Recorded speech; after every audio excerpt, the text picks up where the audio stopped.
Welcome to GeekWire. I'm GeekWire co-founder Todd Bishop. And I'm GeekWire co-founder John Cook. We are coming to you from Seattle, where we get to report each day on what's happening around us in business, technology, and innovation. What happens here matters everywhere, and every week on this show, we get to talk about some of the most interesting stories and trends in the news.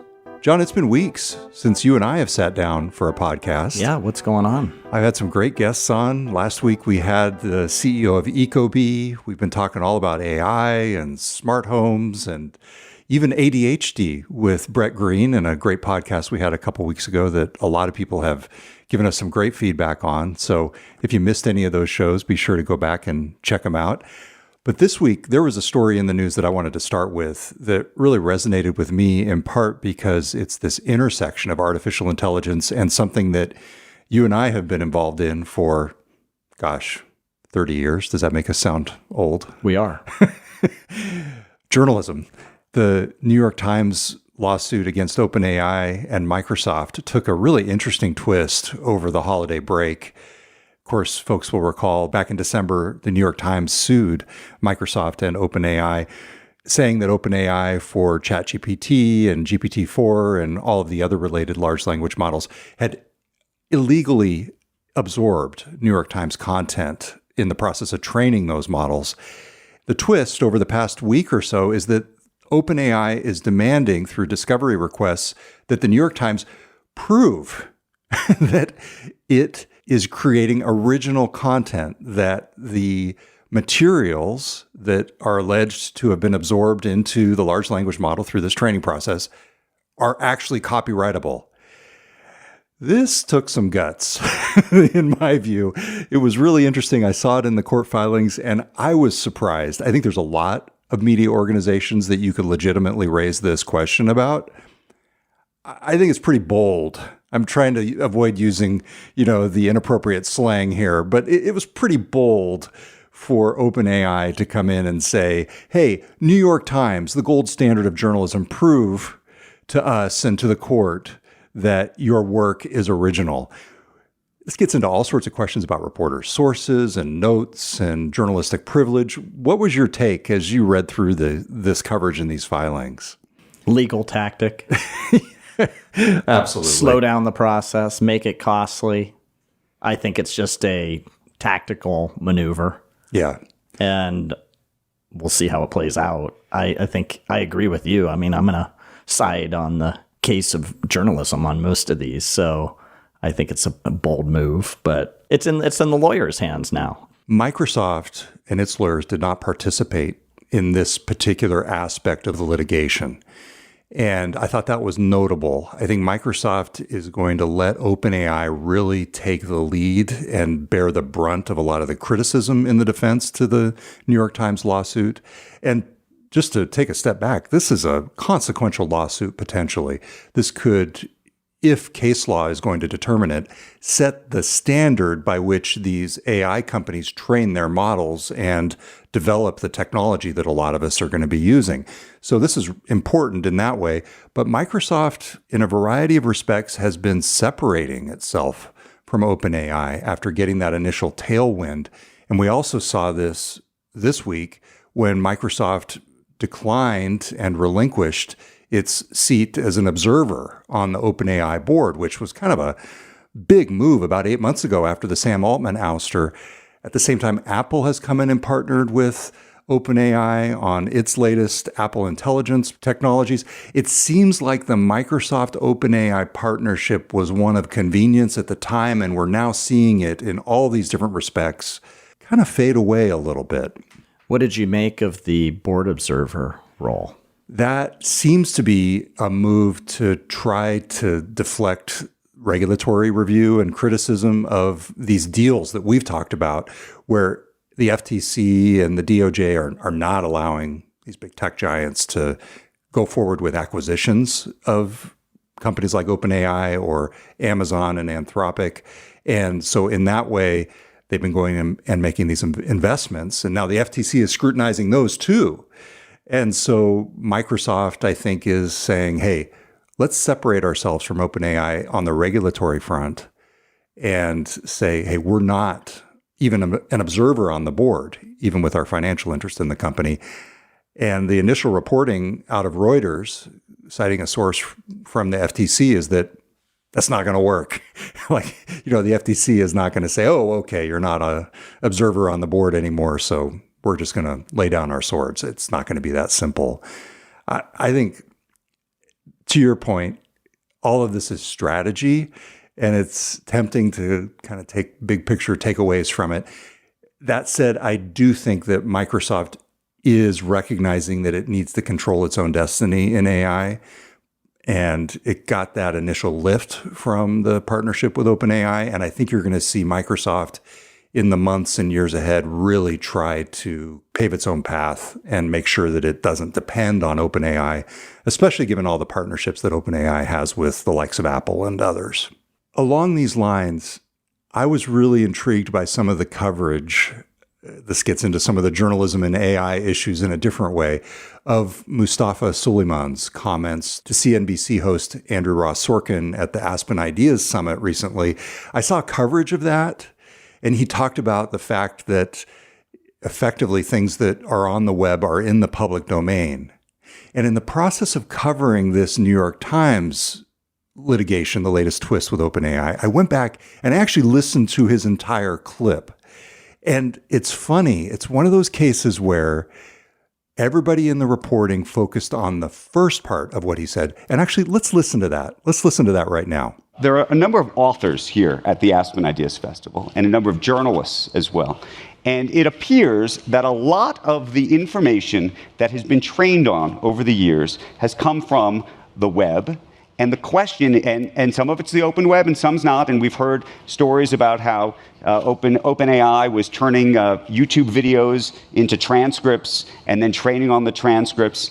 And who is supposed to own the IP? Who is supposed to get value from that IP? And whether, to put it in a very blunt terms, whether the AI companies have effectively stolen the world's IP. Yeah, I think, look, it's a very fair argument. I think that with respect to content that is already on the open web, the social contract of that content since the 90s has been that it is fair use. Anyone can copy it, recreate with it, reproduce with it. That has been freeware, if you like. That's been the understanding. Okay, so that's the quote that got a lot of attention. But there was actually more to the quote. And it relates specifically to this New York Times lawsuit against OpenAI and Microsoft, although not explicitly in his case. So let's listen to the rest of it. There's a separate category where a website or a publisher or a news organization had explicitly said, do not scrape or crawl me for any other reason than indexing me so that other people can find that content.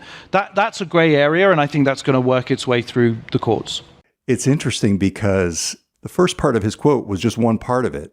He actually added a lot more context that would be important to know.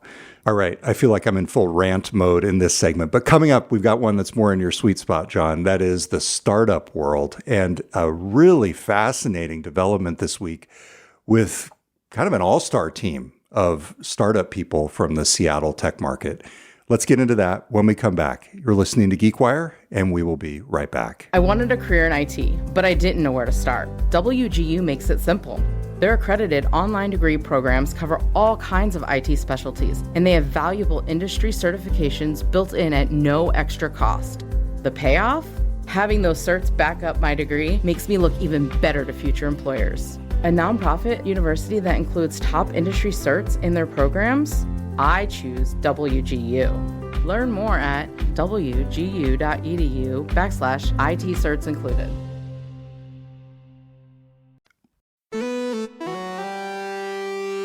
A lot of news lately about electric vehicle EV charging stations. We had some great coverage by Jillian Dorn, our climate technology intern for the summer, about this vandalism that's been happening recently with EV charging stations. But then this past week, GeekWire's editor, Taylor Soper, came across this interesting story in the filings that indicated a round of funding by some pretty prominent people in the Seattle startup world for a new company called Juicer Energy. And the CEO is Nick Husar, who used to be the CEO and founder of OfferUp, which is the online marketplace. And then the chairman is John Gelsey, the former CEO of Auth0 and Exnor. The company's chief operating officer is Amit Mittal, former Microsoft leader, former CTO of Symantec, somebody who's been very involved in angel investing and I guess incubating companies. When you saw this lineup of executives, what did you think? Kind of an all-star group. They've done it before, have built big companies, very successful companies in the Seattle area. So it's certainly worth paying attention to. There is a lot of activity going on in the clean tech space and EVs. So not a surprise that people are jumping into the market. What's interesting here is that the company they're not saying much. So they're not talking to us and they seem to be in stealth mode. But they appear to be tapping into residential charging stations. So you can almost think about this as an Uber approach to charging is how I was thinking about it. Almost like an Airbnb kind or an of thing. Airbnb, but you can go to your neighbors now and charge, or go to and that's going to create the network of these existing charging stations that residents have already put into their homes or apartment complexes, and tying into those and making a network. Now at OfferUp, what Nick Huzar has done in the past was create a marketplace. So I assume this is a marketplace concept of the consumer that has the EV will be matched with the person who has the charging station and is going to bring those two together. That's how I read it in Taylor Soper's story.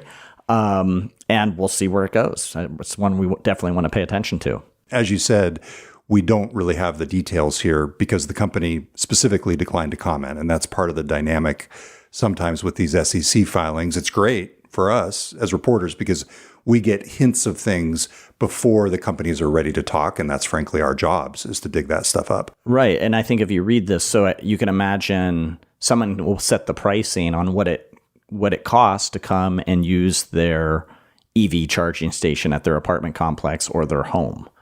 So they're going to get, I assume it's going to be a higher rate than what it costs to actually charge your vehicle. And they're going to be able to collect some additional revenue on that. So interesting idea. I've not come across that in the past, and some very compelling people that are behind it. And to your point, OfferUp is effectively this Craigslist alternative, competes head to head with Facebook Marketplace, this idea of providing a venue for individuals to connect someone with something of value to provide and somebody else who wants to purchase that thing of value. And in the abstract, it makes a lot of sense when you think about it that way. All right, we will link to that from the show notes as well as everything we're talking about this week. Coming up, John, do you remember the jingle for our My AI segment? This is something that you typically do. So think about it for a second, and we'll do it when we come back. You're listening to GeekWire, and we'll be right back. Welcome back. It's Todd Bishop with John Cook, and it is time for the return of My AI. My AI. I'm trying to remember the jingle. I think it went My AI. Something, I don't know what it was. One of these times, I say this every time, but I will actually do a segment where we use AI to come up with that would probably be better than us singing it. Than you singing it. I have been using AI now, I guess, along with a lot of other people for more than a year. If you think about when ChatGPT came out. And I am convinced that the stickiest applications of AI are going to be those that are integrated into what we use day to day. And along those lines, over the past week, I've been using Google Gemini as part of my personal email. It's amazing, John. So I feel like I've gone from my email being messages that I have to go through to it being data that I can mine and understand. For example, I'll go in and say, hey, what are some upcoming events from my email that I should know about? And it brings up concerts that I might have missed, buried in like a random email from some of the media newsletters that I subscribe to. It'll bring up things that are happening in my neighborhood from various services that have sent me things. So events, I'll say, hey, tell me, are there any important receipts or bills that I missed in my email? It'll surface things that I might not have noticed because I'm not paying as much attention to my personal email. It just kind of slips through the cracks. Just the ability to query that set of data, to me, it's super valuable. And I'm convinced that these are the applications that are going to have real traction.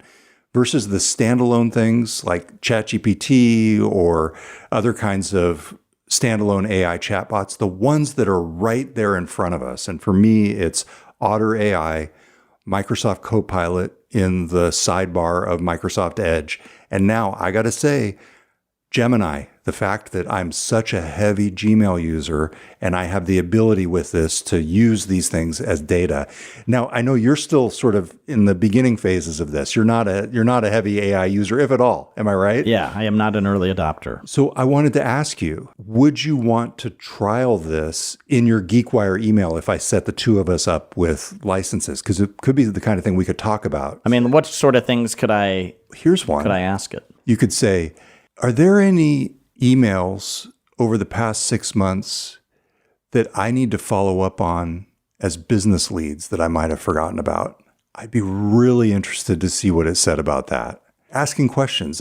As soon as you start to do those really simple things, and by the way, I'm actually not even talking yet about the flagship feature of Gemini in your Gmail. One of the cool things that it does is before, if you wanted to summarize or shorten an email that you were creating, like you would go to ChatGPT, copy paste it from your email inbox and say, hey, summarize this email. Gemini in Gmail just has that built in. There's a little button that says expand or shorten. So that's another way that you could do it. It's funny. So I had a vision for this segment initially. I was going to find a really long email that you've sent in the past. I know, you hate long emails. But I have to tell you, because you and I have talked about this in the past, and I work on this as well. I try and make emails as succinct and to the point as possible. I couldn't find an email that you'd written, at least to me or to the team, in the past 6 months that I could use as an example on this segment. I even asked our colleague, Holly Grambler, to come up with one. And the one she sent me, I was like, I don't know, that's pretty darn good. Yeah. So, Good. Yeah, Good. You're coming along with your All right. emailing. Good to hear. At any rate, this Gemini AI for Gmail to me is just one of those next steps that has kind of opened things up in terms of how I think about what AI can do. And so I wanted to share that as our... Do you think it would help surface story ideas? Yes, I think it could. Like what stories should we resurface or come back to? Yes. And that's where... Then if it had Google Analytics tied into it, you could see which stories have resonated and then compare it to your inbox and some of the trends that it's picking up through your inbox. That's an interesting application. I'm not sure if you could do that natively through Gemini.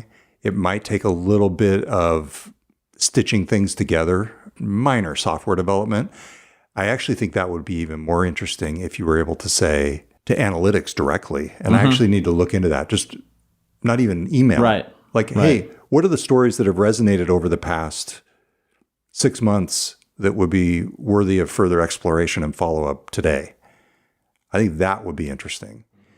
The other thing I've been doing is with Copilot, the sidebar in Microsoft Edge, they've got a toggle now where you can say effectively, these aren't the words, but base your answer on the open web, base your answer on this domain. So for example, geekwire.com, or base your answer on this page that I'm on right now, for example, an article.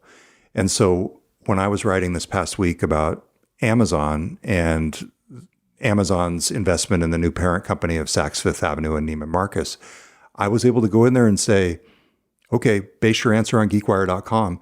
Give me the history of Amazon's forays into fashion. Much more powerful than a straight site search. It basically gave me a bullet point with sources. It was not perfect. Microsoft Copilot missed a couple things. For example, it missed the fact that Amazon had closed its physical fashion retail stores, Amazon style. That said, it gave me some things that I otherwise would have missed myself. So it's just this tool. And I'll share this in the show notes. There's this podcast from a Stanford University professor that I shared with the team that really talked about this. I think a lot of people have come to AI initially and expected it to basically replace human thought. And it's not that. Yeah, we've talked about this where I think I had listened to a podcast as well, and there was a discussion around the PR around ChatGPT and that it got it all wrong, that it came out thinking that it was the magical answer to everything and it was factual, well, it's not factual, that the correct way to approach it and think about it is as a brainstorming tool. And but I think the way they came out was, everything's accurate in ChatGPT, and it's not. But if you use it as just a tool to spark creativity, then it's great. And in this same way, and the podcast, by the way, is Think Fast, Talk Smart. And our friend Mark Briggs shared this episode with me, and it really resonated. I'll link to it from the show notes. It's a Stanford business professor, and he talks with these AI experts about needing to ask the next question and the next question and really refine your queries and use AI more as a brainstorming partner versus an oracle that comes down from on high to give you the answer. And to me, that is what the Microsoft Copilot sidebar does. It's what my interactions with my email do. And it's funny because I've had this debate with David Shim at Read AI a lot. His big thing is that AI is not going to be Ask Jeeves. And I don't know that that's the case. I really think that the questions we ask are going to continue to be vital. It's not like we're just going to be able to sit back, and in some cases we will be. But for the most part, I think our creativity, our curiosity is going to be the pivotal factor in whether AI is actually a useful tool for us. And I'm encouraged by that because that means I'm not going to be replaced. I've just been given a new powerful tool to use and to apply to the things I want to. So I've been ranting a lot on this episode, but this stuff fires me up. And when I find something cool that I really enjoy using and that kind of gets me out of bed in the morning going, hey, I can try this new thing related to this old thing that I've been doing for years and just have this refreshed approach to it, I think that's pretty cool. And that's what I'm getting from a lot of these AI tools. I'm realizing I probably shouldn't have had that second cup of coffee today. So I'm sorry to talk so much on this episode. Good to catch up. Thanks for listening. And thanks everybody out there for listening to the GeekWire podcast. Until next time, I'm Todd Bishop. And I'm John Cook. We'll be back next week with a new episode of the GeekWire podcast.